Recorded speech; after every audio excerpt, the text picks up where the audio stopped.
Hi everyone, thank you for joining me here on Facebook Live.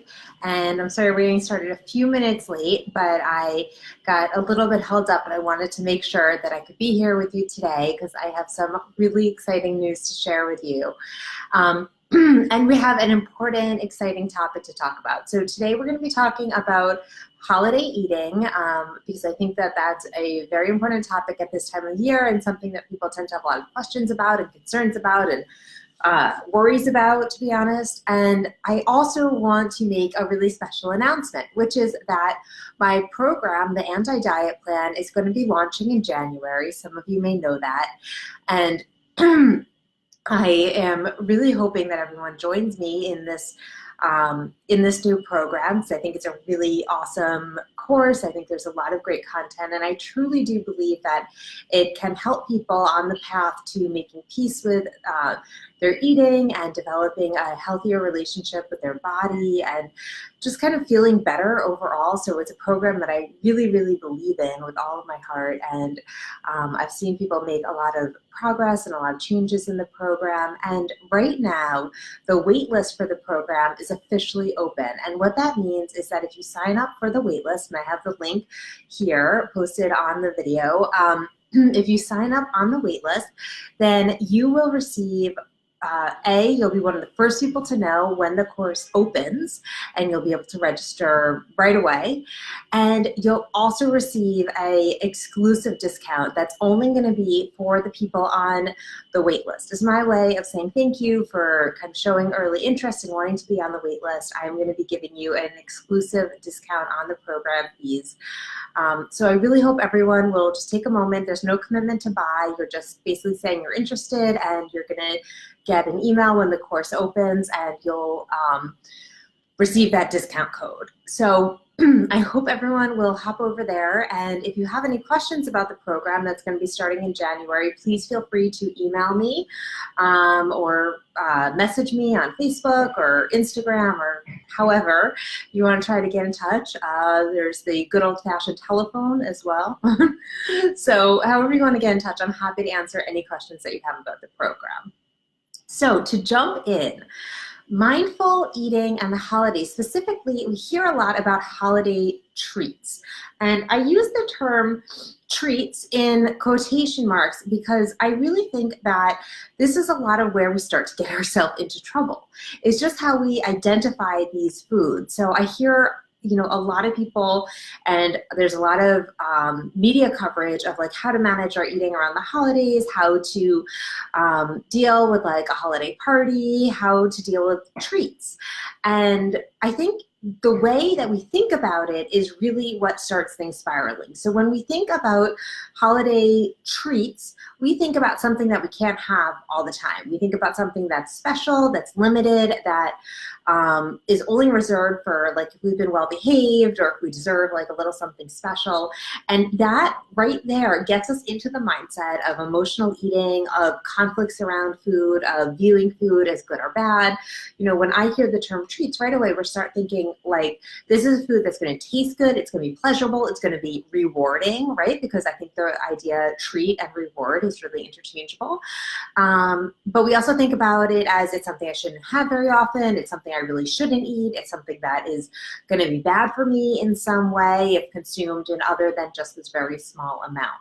And that is going to set the stage for us to eat in ways that feel out of control, because when we are restricting our intake, our food, and we believe that we can only have like very small limited amounts or none at all of certain foods, we are going to say, okay, I can have one cookie, but I'm only going to have one. And then, before we know it, we've had one, and then maybe like taken like a half of another one, and then maybe we've taken, the like little piece that our kid didn't eat, and then before we know, we've eaten like the whole tray of cookies. Did we even want the whole tray of cookies? That's another question. I think often when we eat in ways that feel out of control and based off this place of fearing deprivation and conflict, we don't even want the food. We end up eating because we're from this place of panic, and it can feel compulsive. So I think that, the first tip I have is to just try to change your framework a little bit around the idea of holiday treats. So we talked a little bit about this when we talked about eating around Thanksgiving, and the idea that these foods don't have to be just once in a season. So, what would it be like to allow yourself to have these treats whenever you wanted them, to stop thinking about them as treats, but to integrate them as part of our regular eating? So, if you really love ginger cookies, to keep ginger cookies around your house, to make a batch, maybe freeze a batch, and whenever you're in the mood for a ginger cookie, to have it. Now, for many people, that can feel very scary and overwhelming, and we think, oh my gosh, I'm going to eat 10 batches of ginger cookies, I'm going to be out of control, and I'm never going to be able to stop. So we tend to believe that these rules and restrictions around eating are what is keeping us in check. But for anyone who struggles with eating that feels out of control, you probably rationally can understand that it's not actually keeping things in check, because what are we eating in ways that feel out of control? It's those very same foods that we're trying to create rules and restrictions around. So those rules and restrictions don't actually work. And what happens is that when we allow ourselves the security of knowing that those foods are always available to us whenever we want them, and again, we can freeze batches of holiday cookies, we can have them in, over the summer if we wanted, we can have them in February, we can really have them, these things are accessible to us whenever we want them. If we truly believe that, then we start to shift our focus away from, I can have this, I can't have this, I shouldn't have this, and all of that emotional stuff that goes on in our mind, to, do I want this? And that's the question, I think, that ultimately, if we want to be eating mindfully and we want to be having a more peaceful and joyful and harmonious relationship with food, that's the question we want to be asking ourselves. Do I want this? And again, I think when we struggle with emotional eating or eating that feels out of control. And I say, when I talk about emotional eating, I mean emotional eating that feels problematic, because everybody eats emotionally sometimes, and that's totally normal, that's totally okay. But typically when people are looking for help with emotional eating, it means that the emotional eating has become the primary way of coping with emotional discomfort, and it feels problematic in some way. So when I talk about emotional eating, I'm talking about problematic emotional eating. But when we eat in ways that feel problematic or out of control, then oftentimes we don't even want the foods that we're eating. We are so out of touch, and it feels so chaotic and panicked that, the idea of like, are we enjoying this food? Do we want it? Do we like it? Have we had enough? That all is so out the window. It's just this frenzy. So I think that when we can give ourselves unconditional permission to eat and take away the idea of even thinking of these foods as treats, and just think about it the same way that we might think about a piece of broccoli or a slice of pizza or a apple. Now, I know these foods aren't neutral, because I'm sure when I said any of those foods, pizza, broccoli, apple, we all have associations to it. And we're gonna, for the most part, we're gonna start categorizing those foods as good or bad. And, I think it just speaks to how ingrained those judgments are. But if we can start kind of neutralizing all foods and just thinking about things as just food, and start tuning into what we actually want and how foods make our body feel, then I think that we can really start to eat mindfully, and again, ask ourselves the question that I think is the most important question that we can ask ourselves when trying to resolve our relationship, a conflicted relationship with food, which is, do I want this?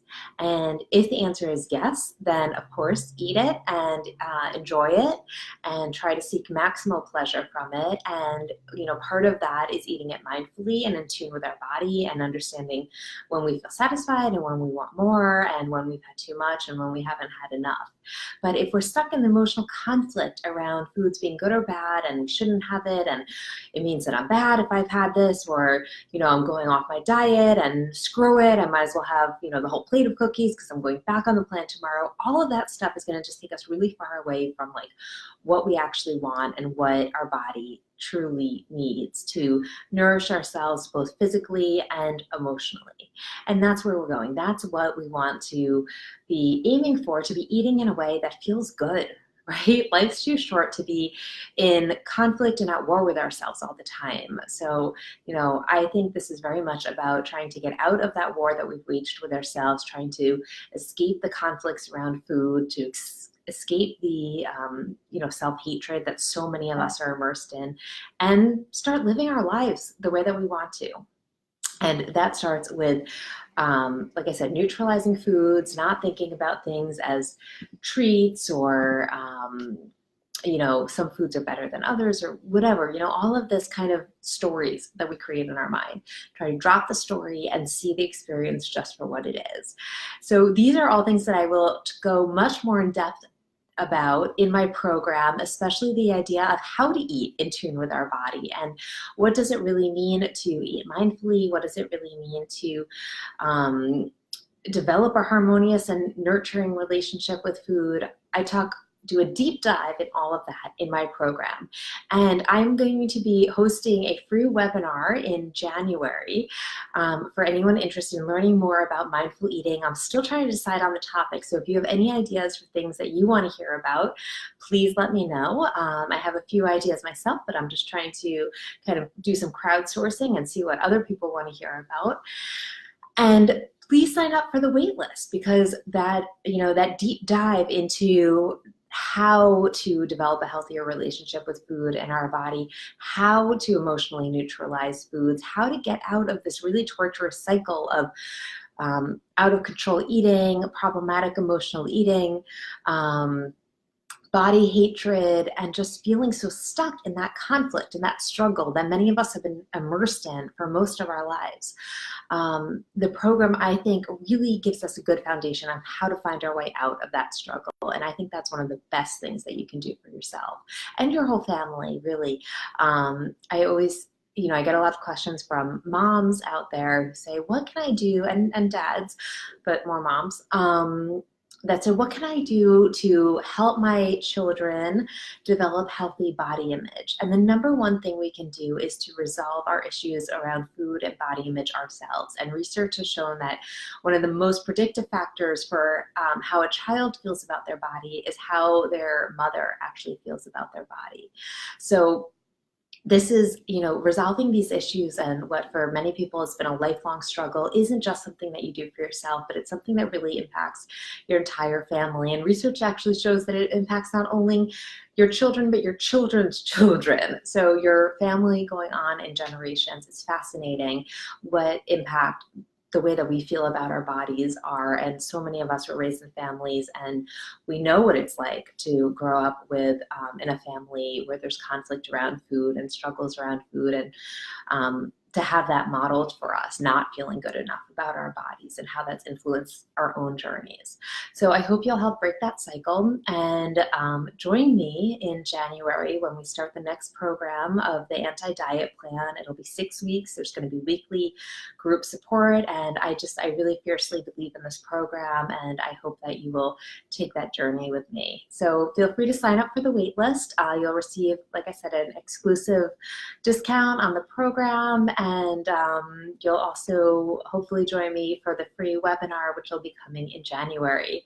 So next week I am going to be out. I'm doing a little self-care. I'm doing a vacation. I'm kind of doing more of a staycation, but I am going to be disconnecting a little bit from social media, at least from doing Facebook Lives, and just taking some time for myself and my family, and using the time to recharge. So I hope that you have some self-care time built in around the holidays. It can be a really stressful time for people, and often we forget to rest and recharge and rejuvenate. I hope you'll find some time to do that for yourself. And I will see everyone back here in January. I think our next live will be on Wednesday, January 2nd. So I will look forward to seeing you all then. And again, please do stay in touch. You can reach me on email, info@drconison.com, Facebook, Alexis Conison Psy.D, Twitter @Conison Psy.D, and Instagram @The Anti-Diet Plan. I hope to connect with you soon.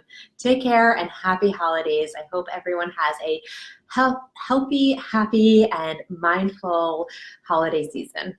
See you next time.